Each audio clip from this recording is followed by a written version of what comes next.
Eclesiastés 1. La vanidad de la vida bajo el sol, todo es vanidad y aflicción de espíritu. Introducción a Eclesiastés, una reflexión sobre la vida.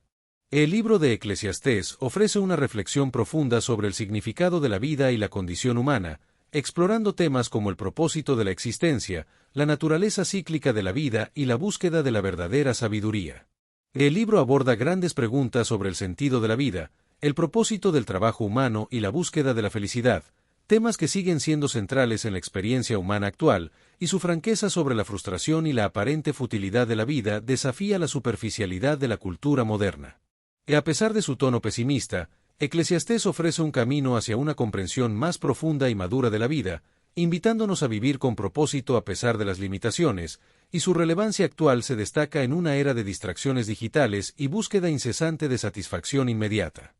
El autor del libro es tradicionalmente identificado como Salomón, hijo de David y tercer rey de Israel, conocido por su extraordinaria sabiduría y riqueza, aunque algunos eruditos modernos sugieren que podría ser una obra posterior que utiliza la persona de Salomón como recurso literario. El contexto histórico de Eclesiastés se sitúa posiblemente en el período salomónico, caracterizado por prosperidad y paz, o en el período postexílico, marcado por incertidumbre política y cultural bajo el dominio persa, lo que explica ciertos elementos lingüísticos y la crisis existencial reflejada en el texto. El término Coelet, utilizado en el original hebreo, se refiere al predicador o maestro, alguien que reúne personas para compartir sabiduría, y el texto se presenta como la reflexión de alguien que ha experimentado la vida en su máxima expresión y aún así encuentra todo insuficiente para dar sentido último a la existencia. Del libro de Eclesiastés se considera que puede haber sido influenciado por el período helenístico, específicamente por corrientes filosóficas griegas como el estoicismo y el epicureísmo, lo que impacta nuestra comprensión de su mensaje y refleja un período de profunda reflexión intelectual y espiritual. La búsqueda del sentido de la vida, un tema central. En la búsqueda del sentido de la vida es el tema central del libro, que explora diferentes caminos para encontrar significado, como la sabiduría y el conocimiento, el placer y las experiencias, la riqueza y las posesiones, y otros, para finalmente concluir que todo es vanidad y aflicción de espíritu. El libro de Eclesiastés sigue una estructura lógica que comienza con un prólogo que presenta el tema principal, seguido de una gran investigación que explora diversos caminos hacia la felicidad y su insuficiencia última, luego ofrece consejos prácticos de sabiduría para vivir sabiamente a pesar de la vanidad y las limitaciones humanas, y finaliza con un epílogo que concluye que el temor de Dios y la obediencia son la respuesta a la aparente vanidad de la vida. El término vanidad se refiere a la palabra hebrea hebel, que significa literalmente vapor o aliento, evocando algo que es transitorio, inacible y efímero, y se utiliza metafóricamente en el libro para expresar la naturaleza fugaz de la vida humana y todo lo que se construye o acumula en ella. El libro de Eclesiastés es una búsqueda existencial que resuena a través de los siglos, y su autor, el predicador, examina sistemáticamente cada camino que los humanos típicamente recorren en busca de significado, convirtiendo al libro en un mapa para nuestra propia exploración del sentido de la vida. Vanidad de vanidades, la tesis central de Eclesiastés. En la sección del libro Eclesiastés analiza la idea de que la vida debajo del sol es incompleta e insuficiente para proporcionar satisfacción duradera o sentido último, lo que se comunica a través de la repetición constante del término debajo del sol, que aparece 38 veces en el libro. Del autor, identificado como el predicador, hijo de David, rey en Jerusalén, presenta su voz autorizada para evaluar la vida y establece la tesis principal del libro con la frase vanidad de vanidades, todo es vanidad, que utiliza una estructura hebrea superlativa para enfatizar el grado supremo de la futilidad observada. En la frase vanidad de vanidades, todo es vanidad es una declaración contundente que establece el tono y la perspectiva de toda la obra, y funciona como la tesis del libro, estableciendo desde el inicio la conclusión a la que ha llegado el autor después de su larga investigación sobre la vida. En la perspectiva debajo del sol es una visión limitada a la experiencia humana inmediata, sin tomar en cuenta la dimensión trascendente o divina, y se opone a la perspectiva trascendente que incluye a Dios y lo eterno, lo que sugiere que existe una perspectiva alternativa desde la cual la vida puede adquirir un significado diferente. En la sección también analiza la naturaleza efímera de la vida, la incomprensibilidad de la realidad, la insuficiencia de las cosas para satisfacer las aspiraciones humanas y la aparente falta de sentido en muchos aspectos de la existencia, lo que prepara el terreno para una comprensión más profunda del propósito divino. En la estructura del libro, que comienza con la conclusión más impactante y luego desarrolla el argumento y las evidencias, es una estrategia efectiva para capturar la atención del lector y establecer el marco para todo lo que sigue, y la repetición de la frase debajo del sol 29 veces en el libro funciona como una clave interpretativa esencial para entender el mensaje de Eclesiastés. El trabajo humano bajo el sol, ¿qué provecho tiene el hombre? En la sección del libro Eclesiastés explora la tensión entre lo inmanente y lo trascendente, lo que lleva a cuestionar el valor y el propósito del trabajo humano, como se ve en la pregunta retórica ¿qué provecho tiene el hombre de todo su trabajo? En Eclesiastés 1, 3.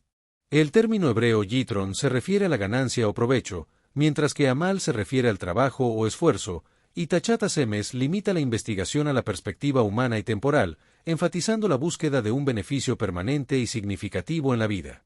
La pregunta retórica sobre el valor del esfuerzo humano resalta la aparente futilidad del trabajo y nos invita a reflexionar sobre nuestras motivaciones y que consideramos como un provecho verdadero, considerando que nuestros logros y acumulaciones pueden ser efímeros. El trabajo humano es inevitable y necesario para la supervivencia, pero a menudo se convierte en una carga agotadora que consume la vida, y la perspectiva del predicador destaca la tensión entre la necesidad del trabajo y su capacidad para convertirse en una fuente de frustración existencial. En la cuestión de la herencia y la limitación del tiempo también se exploran, ya que incluso aquello que construimos con nuestro esfuerzo eventualmente pasará a otros, y nuestra capacidad para disfrutar los frutos de nuestro trabajo está severamente limitada por nuestra mortalidad, lo que lleva a cuestionar el valor último del trabajo humano. El ciclo de generaciones, como se describe en el versículo 4, destaca la brevedad de la vida humana, la transitoriedad individual y la continuidad colectiva, creando una paradoja existencial en la que somos simultáneamente insignificantes y parte de algo más grande que nosotros mismos, y el patrón generacional es cíclico y predecible, no lineal y progresivo. La transitoriedad de la vida y la permanencia de la tierra. La sección de Eclesiastés 1, la vanidad de la vida bajo el sol, todo es vanidad y aflicción de espíritu. Nos confronta con nuestra propia mortalidad y limitación temporal, invitándonos a considerar cómo esta realidad debería informar nuestras prioridades y aspiraciones, destacando la permanencia de la tierra frente a la fugacidad humana. El predicador utiliza la comparación entre la permanencia de la tierra y la transitoriedad de las generaciones humanas para situar la vida humana en su justa perspectiva, invitándonos a la humildad frente a nuestra limitación temporal y a reconocer que somos parte de una realidad mucho más amplia y duradera que nosotros mismos. En la observación de los ciclos naturales, como los patrones repetitivos en el sol, el viento y los ríos, se presenta como una metáfora de la experiencia humana, revelando que la historia humana sigue patrones reconocibles a pesar de la ilusión de progreso y originalidad, y planteando preguntas sobre el propósito último de estos ciclos interminables. Del sol, en particular, se presenta como un ejemplo poderoso de la naturaleza cíclica de la realidad, con su salida y puesta diarias representando poéticamente la repetición incesante que caracteriza la naturaleza y, por extensión, la vida humana, y sugiriendo una sensación de fatiga cósmica que resuena con la experiencia humana de esfuerzo constante sin avance definitivo. En la reflexión del predicador sobre los ciclos naturales y su aplicación a la experiencia humana nos invita a considerar si realmente avanzamos o simplemente repetimos patrones con variaciones superficiales, desafiándonos a reconsiderar nuestra concepción lineal del tiempo y el progreso, y a buscar un propósito más profundo en nuestra existencia. Ciclos naturales y la condición humana. El texto describe los ciclos naturales del sol, el viento y los ríos, y cómo estos ciclos reflejan la condición humana y la experiencia de la vida, destacando la idea de que todo es vanidad y aflicción de espíritu. Del sol sale por el este, alcanza su cenit y se pone por el oeste, cerrando el ciclo diario de luz, y vuelve a su punto de origen para iniciar nuevamente el ciclo, simbolizando la repetición y el retorno que se observan en la vida humana. Del viento cambia constantemente de dirección, pero nunca escapa de su patrón fundamental de repetición, simbolizando aquello que es simultáneamente poderoso e inasible, y reflejando la sensación de movimiento sin progreso real que el predicador detecta en muchos esfuerzos humanos. Los ríos fluyen constantemente hacia el mar, pero el mar nunca se llena, simbolizando la insaciabilidad que el predicador observa tanto en la naturaleza como en los deseos humanos, y destacando la idea de que el ser humano acumula experiencias, posesiones y logros sin alcanzar una satisfacción definitiva. En la naturaleza cíclica se presenta como un espejo de la experiencia humana, con paralelismos entre los ciclos naturales y los patrones en la vida humana, sugiriendo una estructura fundamental del universo donde la repetición y el retorno son principios organizadores básicos tanto de la naturaleza como de la historia humana. El predicador cuestiona la noción de progreso lineal constante, invitando a considerar si nuestras expectativas de novedad, avance continuo y mejoramiento progresivo son realistas o si reflejan una comprensión incompleta de la realidad cíclica que el predicador observa, y estableciendo un marco filosófico para entender la condición humana. En la sección de Eclesiastés 1, la vanidad de la vida bajo el sol, todo es vanidad y aflicción de espíritu, nos invita a vernos como parte de un orden cósmico más amplio caracterizado por patrones repetitivos, en lugar de considerarnos seres excepcionales que escapan a las leyes fundamentales de la existencia. Fatiga existencial e insaciabilidad sensorial. En la fatiga existencial descrita en el versículo 8 sugiere un cansancio inherente a la existencia misma, no solo un agotamiento físico, sino una fatiga que emerge de la repetición y aparente futilidad de todo esfuerzo, y que es más de lo que el hombre puede expresar.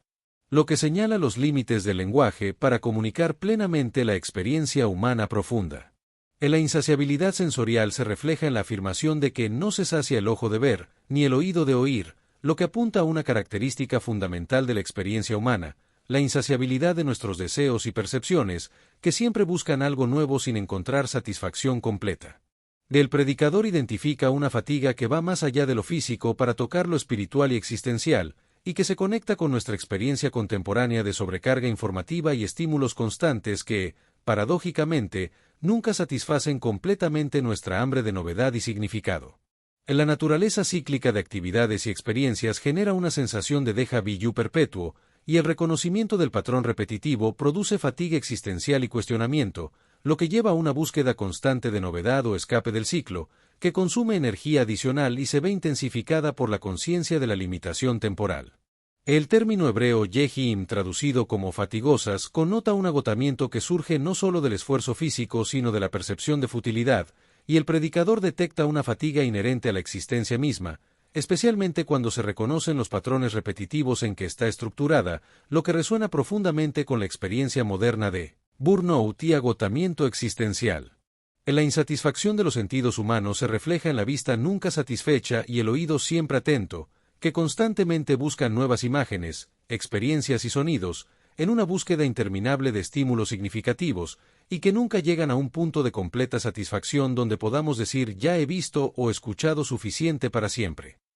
En la mente humana tiene una insaciabilidad fundamental, como se menciona en el texto, donde no se sacia el ojo de ver, ni el oído de oír, lo que indica que nuestros sentidos perceptivos tienen un apetito inagotable por nuevos estímulos e información. De esta insaciabilidad sensorial se ha intensificado en la era digital, donde el acceso instantáneo a cantidades ilimitadas de contenido visual y auditivo no ha saciado nuestros sentidos, sino que ha generado nuevas formas de adicción a los estímulos, lo que se relaciona con conceptos como el deseo de novedad, la búsqueda de significado, la adaptación hedónica, la comparación social y la ansiedad existencial. El predicador identifica esta característica como parte de la condición humana, sugiriendo que nuestros sentidos están diseñados para una búsqueda continua que, dentro de los límites de la experiencia debajo del sol, nunca encuentra su objeto último, lo que apunta indirectamente hacia la posibilidad de que esta insaciabilidad sea un indicador de una capacidad humana para lo trascendente. No hay nada nuevo bajo el sol, la ilusión de la novedad. En Eclesiastés 1, 9 y 10, se establece una visión cíclica de la historia, donde los patrones fundamentales se repiten a pesar de las aparentes novedades superficiales, y se desafía la pretensión de originalidad y progreso, sugiriendo que lo que consideramos innovaciones son realmente variaciones de patrones antiguos, y que no hay nada nuevo bajo el sol. En la afirmación del predicador está calificada por la frase debajo del sol, recordándonos que se refiere a la experiencia humana limitada a lo observable en el mundo material, sin considerar la posibilidad de verdadera novedad desde una perspectiva trascendente, lo que desafía directamente nuestra moderna obsesión con la novedad, la innovación y el progreso. En la perspectiva del predicador cuestiona si los avances tecnológicos y culturales realmente transforman la condición humana fundamental, o si simplemente ofrecen nuevas expresiones de los mismos impulsos, deseos y desafíos básicos que han caracterizado siempre la experiencia humana. El predicador percibe en la historia humana un patrón cíclico que trasciende las particularidades culturales y tecnológicas, similar a los identificados por pensadores como Giambattista Vico, Oswald Spengler o Arnold Toynbee, y que se repite en ciclos de surgimiento, apogeo, declive y renovación. De este patrón cíclico se aplica a civilizaciones, imperios e instituciones que ascienden con promesa de novedad, alcanzan un periodo de estabilidad y prosperidad, y luego experimentan un deterioro de los fundamentos y una pérdida gradual de vitalidad, para finalmente ser reemplazados por nuevos sistemas que repetirán el ciclo. El predicador también destaca el engaño de la novedad, que surge de nuestra percepción limitada de la historia y nuestra tendencia a sobrevalorar las diferencias superficiales mientras pasamos por alto las similitudes fundamentales, y nos invita a una humildad intelectual e histórica para reconocer que lo que proclamamos como revolucionario o sin precedentes, a menudo tiene raíces profundas en patrones recurrentes de la experiencia humana. En la sabiduría, según el predicador, incluye la capacidad de discernir estos patrones recurrentes bajo las apariencias cambiantes, y nos recuerda que, como dijo George Santayana, quienes no pueden recordar el pasado están condenados a repetirlo, lo que nos permite responder con mayor sabiduría a los desafíos aparentemente nuevos que enfrentamos. Y finalmente, el predicador también destaca la ilusión de originalidad en la experiencia humana, donde la tecnología puede cambiar dramáticamente, pero las necesidades humanas fundamentales que satisfacen permanecen sorprendentemente constantes, como la necesidad básica de comunicar, registrar y recuperar información, que sigue siendo la misma desde las tablillas de arcilla hasta los smartphones. En la filosofía y las preguntas eternas sobre la existencia, el conocimiento, la ética y el propósito siguen siendo relevantes a lo largo de los siglos, ya que las mismas inquietudes que movían a los antiguos continúan desafiándonos hoy en día. Aunque las convenciones sociales y estructuras relacionales cambian, las emociones humanas básicas como el amor, el miedo, la alegría, la tristeza, la envidia y la esperanza mantienen una continuidad sorprendente a través del tiempo y las culturas. En la observación del predicador sobre la falta de novedad fundamental debajo del sol resuena profundamente en nuestro tiempo, donde la innovación y originalidad son valores supremos, y nos desafía a considerar si realmente estamos creando algo fundamentalmente nuevo o simplemente reelaborando patrones básicos de la experiencia humana con nuevas herramientas y en nuevos contextos. El olvido generacional y la repetición de errores. Del olvido generacional, descrito en el versículo 11, se refiere a la tendencia de cada generación a olvidar la experiencia de las generaciones anteriores, creando una amnesia colectiva que nos hace reinventar constantemente la rueda. De esta amnesia colectiva se debe a la transmisión imperfecta del conocimiento entre generaciones, la tendencia humana a priorizar la experiencia directa sobre el testimonio heredado, y la necesidad psicológica de cada generación de establecer su propia identidad, lo que a menudo implica rechazar o minimizar los logros anteriores. Del olvido generacional tiene profundas consecuencias, como la repetición de patrones y la perpetuación de errores, y sigue siendo relevante incluso en la era digital, donde la sobreabundancia de información crea nuevos problemas de selectividad y atención. En la observación del predicador sobre los límites de la memoria humana sigue siendo relevante en nuestra era de memorización digital, y nos desafía a considerar cómo podemos superar la amnesia generacional y aprender de la experiencia de las generaciones anteriores. La falta de memoria y el olvido generacional llevan a la repetición de errores históricos y a la necesidad de que cada generación redescubra por sí misma ciertas verdades fundamentales sobre la condición humana, lo que a su vez crea la ilusión de progreso y descubrimiento que motiva el esfuerzo humano. La fugacidad de la memoria humana se manifiesta en diferentes niveles, incluyendo la memoria individual, que muere con la persona, la memoria familiar, que persiste algunas generaciones, la memoria comunitaria, que sobrevive mientras exista continuidad cultural, y la memoria histórica, que solo preserva fragmentos selectivos del pasado. En la observación del predicador sobre la fugacidad de la memoria humana tiene profundas implicaciones personales y existenciales, ya que confronta nuestra esperanza de dejar un legado duradero con la realidad de que incluso las personas más influyentes de generaciones anteriores son mayormente olvidadas, lo que puede ser liberador y nos invita a reconsiderar nuestras motivaciones y a enfocarnos en el valor intrínseco de nuestras acciones y relaciones. El rey investigador, la búsqueda de la sabiduría. En Eclesiastés 1, 12 al 15, el predicador establece sus credenciales como investigador de la vida, afirmando que fue rey sobre Israel en Jerusalén y que se comprometió a buscar y examinar con sabiduría, lo que le permitió estudiar todas las cosas que se hacen debajo del cielo y descubrir que la búsqueda de sabiduría es un trabajo penoso, que Dios ha dado a los humanos. En la posición del rey como investigador de la vida presenta ventajas únicas para esta búsqueda existencial, ya que le dio acceso a recursos, experiencias y conocimientos in paralelo, lo que le permitió realizar una investigación exhaustiva y sistemática que involucró su corazón y su intelecto, y que finalmente lo llevó a reconocer los límites fundamentales de la condición humana. El autor del texto Eclesiastés es un rey que ha experimentado la vida en todas sus dimensiones, desde los placeres más refinados hasta los logros más ambiciosos, y ha llegado a la conclusión de que todo es vanidad y aflicción de espíritu, lo que hace que sus conclusiones sean particularmente poderosas. El rey ha probado exhaustivamente las diferentes vías hacia la felicidad y el significado, y ha encontrado que nada es suficiente, lo que confirma la observación de Pascal de que todos los hombres buscan ser felices, y, sin embargo, después de tantos años, nadie ha alcanzado este objetivo sin la fe.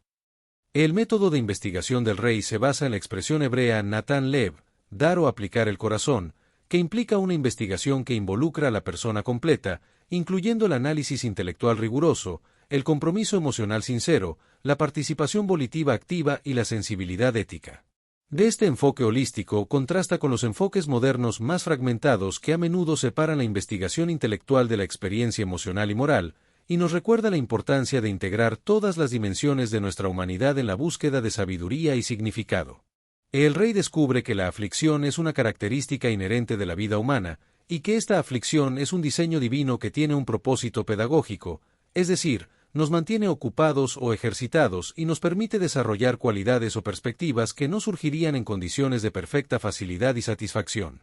En la naturaleza de la aflicción se describe como un trabajo penoso que combina las ideas de ocupación, tarea o preocupación con algo problemático o dificultoso, y se atribuye a Dios mismo, lo que sugiere que la vida humana implica inherentemente esfuerzo, dificultad y frustración. El predicador desafía la expectativa moderna de que la felicidad debería ser el estado normal, sugiriendo que la tensión, la dificultad y la insatisfacción parcial son características constitutivas de la experiencia humana, y que la verdadera sabiduría no consiste en eliminar toda dificultad, sino en encontrar propósito y sentido en medio de la aflicción, inherente a la condición humana. El predicador observa que todo es vanidad y aflicción de espíritu después de una exhaustiva investigación de todos los aspectos de la vida humana, y reconoce que existen deficiencias fundamentales en la condición humana que resisten nuestros intentos de corrección o completitud, como se expresa en la metáfora de lo torcido que no se puede enderezar. En la sabiduría comienza con aceptar estos límites fundamentales en lugar de luchar contra ellos, lo que no es resignación pasiva sino reconocimiento realista que previene la frustración de expectativas imposibles, y el predicador nos invita a una humildad más profunda ante los límites inherentes a nuestra condición. La paradoja de la sabiduría, conocimiento y dolor. El predicador, que se identifica con Salomón, establece sus credenciales excepcionales como buscador de sabiduría, habiendo acumulado una gran cantidad de sabiduría y conocimiento, pero concluye que en la mucha sabiduría hay mucha molestia, y quien añade ciencia, añade dolor. Lo que significa que el conocimiento no es una solución definitiva a los dilemas humanos, sino que introduce sus propias complicaciones y sufrimientos. En la perspectiva del predicador desafía el optimismo tecnológico y social contemporáneo que asume que todos los problemas son potencialmente solucionables con suficiente conocimiento, recursos o voluntad política, y nos invita a reconsiderar nuestras expectativas de felicidad completa y satisfacción permanente debajo del sol. En la búsqueda de sabiduría y conocimiento puede llevar a una mayor conciencia de las limitaciones y complejidades de la condición humana, lo que a su vez puede crear una nueva forma de dolor existencial, como se describe en Eclesiastés 1, la vanidad de la vida bajo el sol, todo es vanidad y aflicción de espíritu. El predicador describe un proceso sistemático de investigación que abarcó tanto la sabiduría estructurada como la experiencia aparentemente irracional de la vida, lo que lo llevó a reconocer que la acumulación de conocimiento no resolvió su inquietud fundamental, sino que la transformó y en ciertos aspectos la intensificó.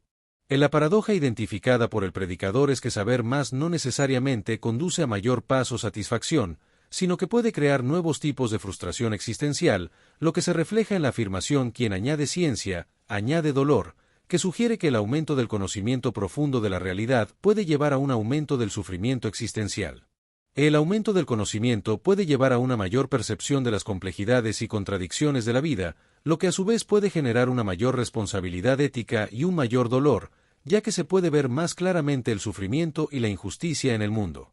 En la afirmación quien añade ciencia, añade dolor se refiere a la correlación paradójica entre conocimiento y sufrimiento, y sugiere que el conocimiento experiencial y relacional puede llevar a una forma particular de dolor o aflicción, que surge de la conciencia intensificada de sufrimientos, la complejidad de la realidad y la responsabilidad ética que acompaña al entendimiento. En resumen, la búsqueda de sabiduría y conocimiento puede llevar a una mayor conciencia de las limitaciones y complejidades de la condición humana, lo que a su vez puede crear una nueva forma de dolor existencial, y es importante reconocer que el aumento del conocimiento no necesariamente conduce a mayor paz o satisfacción, sino que puede generar nuevos desafíos y responsabilidades. En la paradoja de la sabiduría, identificada por el predicador, sugiere que aunque la sabiduría es valiosa, viene con un costo significativo, ya que ilumina la realidad pero también nos hace conscientes de dimensiones de la vida que podríamos preferir no ver, como la inevitabilidad del sufrimiento y la impermanencia de todo lo que valoramos.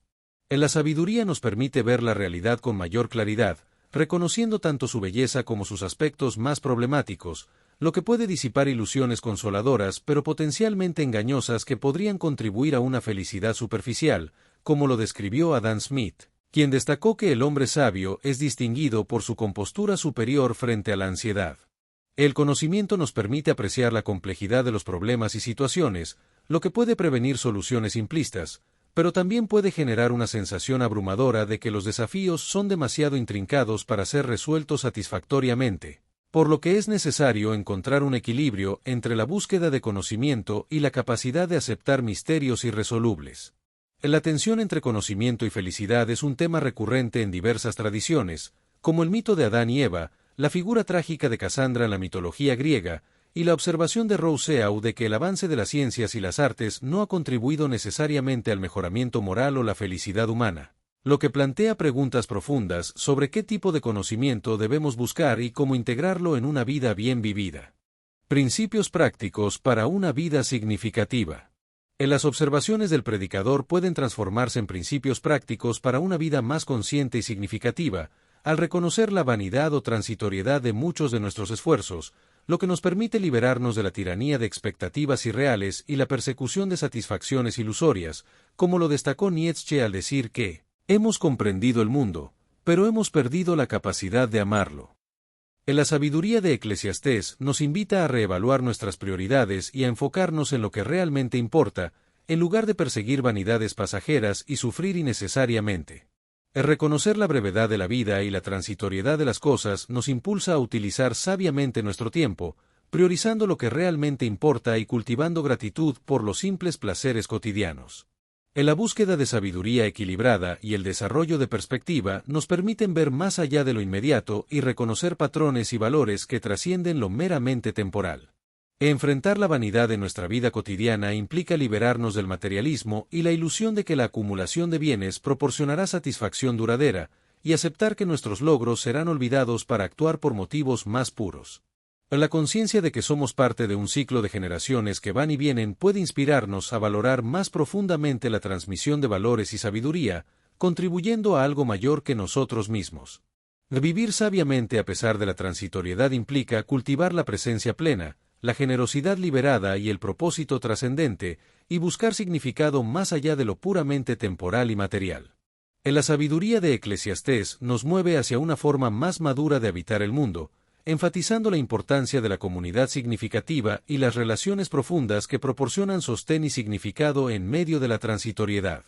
En última instancia, la sabiduría de Eclesiastés nos permite encontrar un fundamento más auténtico para nuestra vida, liberándonos de la persecución agotadora de espejismos culturales y permitiéndonos encontrar propósito y alegría en la vida debajo del sol.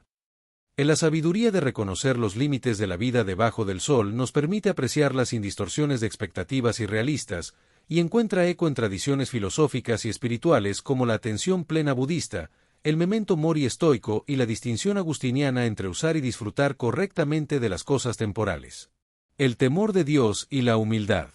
El temor de Dios, entendido como reverencia profunda y reconocimiento de nuestra posición correcta en la realidad, proporciona un marco trascendente para dar significado y propósito a nuestras vidas, y se presenta como una respuesta al aparente callejón sin salida existencial planteado en el primer capítulo de Eclesiastés. El reconocimiento de nuestros límites, tanto cognitivos como existenciales, nos libera de la arrogancia intelectual y la frustración causada por expectativas irrealistas, y nos permite abordar la vida con humildad epistemológica y una comprensión más madura de los alcances y límites de la razón y el conocimiento. La conciencia de nuestra limitación nos permite distinguir entre lo que podemos cambiar y lo que debemos aceptar, y nos orienta hacia una acción más sabia, como sugiere la oración de Niebuhr, que pide serenidad para aceptar lo que no se puede cambiar, valor para cambiar lo que se puede, y sabiduría para conocer la diferencia. Conclusión. El fin de todo el discurso. El libro de Eclesiastés avanza hacia una conclusión que ofrece una respuesta a la aparente futilidad de la vida, y sugiere que el reconocimiento de la vanidad de todos los esfuerzos puramente humanos no es el final del camino, sino una etapa necesaria que nos prepara para descubrir un fundamento más sólido para la vida, como se expresa en la conclusión del libro. El fin de todo el discurso oído es este: teme a Dios, y guarda sus mandamientos, porque esto es el todo del hombre. 12, 13 y 14. En la sabiduría del Eclesiastés nos invita a aceptar nuestra finitud como el contexto dentro del cual podemos descubrir un significado auténtico y una alegría que no depende de ilusiones de control o comprensión total, y esto se logra a través de varios pasos, como confrontar la vanidad, buscar perspectiva, valorar lo esencial y trascender lo temporal. El libro de Eclesiastés, a pesar de presentar un diagnóstico aparentemente sombrío de la condición humana en su primer capítulo, avanza hacia una visión que encuentra propósito incluso dentro de las limitaciones identificadas, y el predicador eventualmente descubrirá que aunque todo sea vanidad desde cierta perspectiva, esto no vacía la vida de significado, sino que nos orienta hacia un significado más auténtico y duradero. En la frase debajo del sol delimita el ámbito de la investigación del predicador a la experiencia puramente humana y temporal, pero el libro sugiere la existencia de una perspectiva alternativa por encima del sol que ofrece un marco de referencia más amplio para entender el aparente sinsentido de la vida. Y ver más allá de esta perspectiva implica reconocer que existe una realidad trascendente que da contexto y significado a nuestra experiencia temporal. El libro de Eclesiastés presenta varias conclusiones teológicas, como una teología de la creación que afirma la creación como obra divina, una antropología realista que presenta una visión sobria pero realista del ser humano, y una epistemología humilde que sugiere límites fundamentales al conocimiento humano, y todo esto se desarrolla a lo largo del libro, especialmente en el capítulo 1, donde se establecen las bases para entender la condición humana y el significado de la vida. En resumen, el libro de Eclesiastés nos ofrece una visión profunda y reflexiva sobre la condición humana, la búsqueda de significado y la relación entre la vida y la muerte, y nos invita a considerar una perspectiva más amplia y trascendente para entender el propósito y el significado de nuestra existencia, y a encontrar satisfacción en el trabajo diario y las relaciones cuando los vemos como dones divinos más que como logros puramente humanos que deben proporcionar significado último. Una perspectiva teológica realista trascendente. En la sección de Eclesiastés 1 presenta una perspectiva teológica realista trascendente que reconoce la vanidad y frustración humana, pero sugiere la posibilidad de un marco más amplio de significado que trasciende las limitaciones humanas. El predicador desafía tanto el optimismo secular que ignora los límites humanos como el pesimismo nihilista que niega todo significado, y en su lugar, ofrece una visión más profunda que equilibra el reconocimiento de la realidad aparentemente absurda con la afirmación de un significado último más allá de las apariencias. En la sabiduría divina se contrasta con la sabiduría humana, destacando que la sabiduría humana es limitada y parcial, mientras que la sabiduría divina es completa y perfecta, y proporciona propósito y orden en lugar de dolor y molestia. Aunque Eclesiastés 1 puede parecer acercarse al nihilismo filosófico al afirmar que todo es vanidad y no hay nada nuevo bajo el sol, un examen más cuidadoso revela que el predicador no se detiene en el nihilismo, sino que lo atraviesa hacia una afirmación más profunda de significado que se encuentra más allá de las limitaciones humanas. El filósofo Martin Heidegger observó que Eclesiastés 1 parece anticipar el nihilismo moderno, pero el predicador en realidad critica la pretensión humana de encontrar significado último debajo del sol, no contra la posibilidad de significado en sí misma, y como lo expresó Pablo en 1 Corintios 13, 12, lo que ahora vemos es como un reflejo en un espejo. Algo confuso, pero luego veremos cara a cara. El libro de Eclesiastés cuestiona la suficiencia de las fuentes puramente humanas de significado y prepara el terreno para una reorientación fundamental hacia lo trascendente, sugiriendo que el significado auténtico se encuentra en la correcta relación con lo divino. Respuestas en la Escritura y en Cristo. En la conclusión del predicador, teme a Dios y guarda sus mandamientos, porque esto es el todo del hombre. 12, 13, destaca la importancia de la relación con lo divino para encontrar el significado verdadero en la vida. Eclesiastés plantea preguntas fundamentales, como ¿qué provecho tiene el hombre? ¿Y hay algo nuevo? que encuentran respuestas complementarias en otras partes de la Escritura, como en 1 Corintios 15, 58, donde se dice vuestra labor no es en vano en el Señor, y en Apocalipsis 21, 5, donde se dice he aquí, yo hago nuevas todas las cosas. En la búsqueda de sentido que plantea Eclesiastés encuentra su respuesta más plena en la persona de Cristo, quien como sabiduría de Dios, 1 Corintios 1, 24, ofrece un fundamento para el significado que trasciende la vanidad observada por el predicador. La gracia y la redención desempeñan un papel importante en la transformación de lo aparentemente vano en significativo, como se desarrolla en la revelación cristiana, donde la gracia divina no elimina la realidad de la vanidad, pero la transforma, permitiéndonos usar correctamente las cosas temporales mientras disfrutamos de la realidad eterna. Como señaló Agustín, la respuesta del Nuevo Testamento a las preguntas de Eclesiastés se centra en la persona de Cristo, quien ofrece un significado que trasciende la vanidad observada por el predicador, y en la gracia divina, que nos capacita para habitar plenamente nuestro mundo transitorio sin convertirlo en un ídolo, encontrando en él señales y anticipaciones de una realidad más permanente. Ciclos de vanidad y la intervención divina. El texto describe los ciclos de vanidad y la aparente futilidad de la vida humana, destacando la importancia de la intervención divina y la transformación interior para encontrar propósito y significado en la vida. Del libro de Eclesiastés se estructura en varias secciones, comenzando con el planteamiento del problema en el capítulo 1, seguido de una investigación exhaustiva de posibles fuentes de significado en los capítulos 2 al 6, y concluyendo con recomendaciones para vivir sabiamente en los capítulos 7 a 11 y una conclusión trascendente en el capítulo 12. El primer capítulo de Eclesiastés funciona como una obertura que introduce los temas principales del libro, estableciendo el problema fundamental de la vanidad y la futilidad de la vida humana, y prepara al lector para una sabiduría que enfrenta directamente las dificultades reales de la existencia humana. En la reflexión final del texto destaca la importancia de la humildad como respuesta a la vanidad, reconociendo la transitoriedad y las limitaciones inherentes a la condición humana, y cultivando una actitud que reconoce nuestra posición correcta en la realidad y se abre a lo trascendente. La humildad se presenta como una respuesta realista y auténtica a la condición humana, que nos permite descubrir nuestro verdadero propósito como seres humanos y encontrar paz y serenidad dentro de los límites reconocidos. Oración final, gratitud y transformación. El texto concluye con una oración de cierre que expresa gratitud por la sabiduría y la honestidad de la palabra de Dios en Eclesiastés, y resuena con las bienaventuranzas de Jesús: bienaventurados los pobres en espíritu, porque de ellos es el reino de los cielos. La oración comienza expresando gratitud por un libro que nos habla con franqueza sobre las realidades de la vida humana y nos guía hacia una sabiduría más profunda que las apariencias superficiales, pidiendo discernimiento para distinguir lo valioso de lo transitorio. Se solicita la transformación del corazón para vivir auténticamente en medio de la vanidad, sin ilusiones pero también sin desesperación, y se pide que se nos enseñe a encontrar propósito y alegría a pesar de la transitoriedad de todas las cosas debajo del sol. En la oración se dirige a Dios, específicamente al Dios de toda sabiduría, pidiendo que se nos guíe a través de las perplejidades de la vida hacia una comprensión más profunda de su propósito eterno, y que el reconocimiento de nuestra finitud no nos lleve a la desesperación sino la confianza en su infinitud. Se pide la gracia de temer el nombre de Dios y guardar sus mandamientos, no como una carga adicional sino como el camino hacia nuestra plenitud humana, y se recuerda que en el Señor, nuestro trabajo no es en vano, pidiendo todo esto por Jesucristo, la sabiduría encarnada.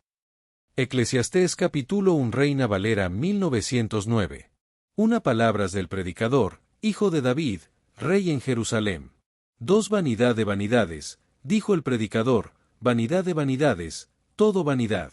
3 ¿Qué provecho tiene el hombre de todo su trabajo con que se afana debajo del sol? 4 Generación va, y generación viene, mas la tierra siempre permanece. 5 Y sale el sol, y pónese el sol, y con deseo vuelve a su lugar donde torna a nacer. 6 El viento tira hacia el mediodía, y rodea al norte, va girando de continuo, y a sus giros torna el viento de nuevo. 7 Los ríos todos van a la mar, y la mar no se hinche, al lugar de donde los ríos vinieron, allí tornan para correr de nuevo. 8 Todas las cosas andan en trabajo más que el hombre pueda decir, ni los ojos viendo se hartan de ver, ni los oídos se hinchen de oír. 9 ¿Qué es lo que fue? Lo mismo que será. ¿Qué es lo que ha sido hecho? Lo mismo que se hará, y nada hay nuevo debajo del sol. 10 ¿Hay algo de que se pueda decir, ¿he aquí esto es nuevo? Ya fue en los siglos que nos han precedido. 11 No hay memoria de lo que precedió, ni tampoco de lo que sucederá habrá memoria en los que serán después. 12 Yo el predicador fui rey sobre Israel en Jerusalén. 13 Y di mi corazón a inquirir y buscar con sabiduría sobre todo lo que se hace debajo del cielo. Este penoso trabajo dio Dios a los hijos de los hombres, en que se ocupen. 14 Yo miré todas las obras que se hacen debajo del sol, y he aquí, todo ello es vanidad y aflicción de espíritu. 15 Lo torcido no se puede enderezar, y lo falto no puede contarse. 16 Hablé yo con mi corazón, diciendo, he aquí hallóme yo engrandecido, y he crecido en sabiduría sobre todos los que fueron antes de mí en Jerusalén, y mi corazón ha percibido muchedumbre de sabiduría y ciencia. 17 Y di mi corazón a conocer la sabiduría, y también a entender las locuras y los desvaríos, conocí que aun esto era aflicción de espíritu. 18 Porque en la mucha sabiduría hay mucha molestia, y quien añade ciencia, añade dolor. Destellos, disfruta la vida, mantente bella por dentro y por fuera y nutre una mente sana. Corazón brillante. Si te gustó este video, suscríbete para recibir más contenido como este, o no olvides suscribirte para no perderte ningún video. Salud y vida @lavida2025